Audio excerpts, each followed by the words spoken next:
Moving on, the Civic Coalition Against Mass Atrocities in the Middle Belt has now called on the federal government to intervene in the ongoing violence in Nigeria's Middle Belt region.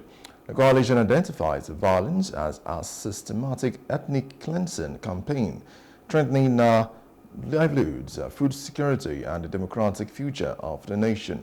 The violence is attributed to the upcoming national census, the 2027 general elections, and the misinterpretation of the Federal Ministry of Livestock Development as a license for land grabs. The opening of new fronts of terrorist operations in Niger and Kwara states under the Lakurawa and Mahmuda armed groups heightened fears and concerns of safety and security. These attacks have been accompanied by methodical displacement of the affected communities.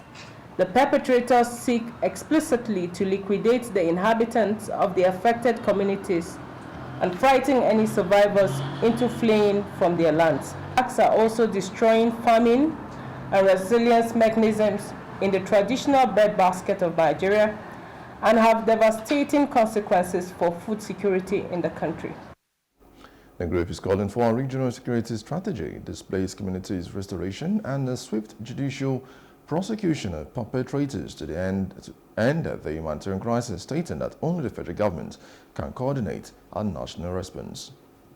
We demand an urgent meeting of the governors of the states of the Middle Belt to define and adopt a coordinated regional security strategy and to ensure all lands forcibly seized and occupied by terrorists and belligerents are returned to the autochthonous communities across Nigeria. The presidency to not only direct the security agencies to return displaced people and communities to their lands, but also provide the executive and political backing to discharge this responsibility to prevent the sabotaging of government's directives in this regard. We call on President Bola Ahmed Tinubu and the federal government to prioritize the constitutional mandate for the security and welfare of the people, to deploy aids to distressed communities, and ensure communities are secured for governance, census, and elections.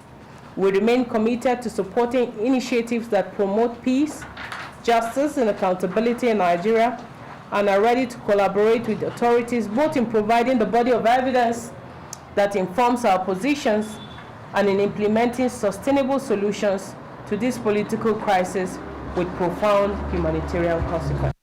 The coalition advocates for an integrated intelligence framework that integrates local knowledge with advanced technical capabilities, fostering inter-community security cooperation to prevent future attacks and restore trust among diverse ethnic groups. Hello, hope you enjoyed the news. Please do subscribe to our YouTube channel and don't forget to hit the notification button so you get notified about fresh news updates.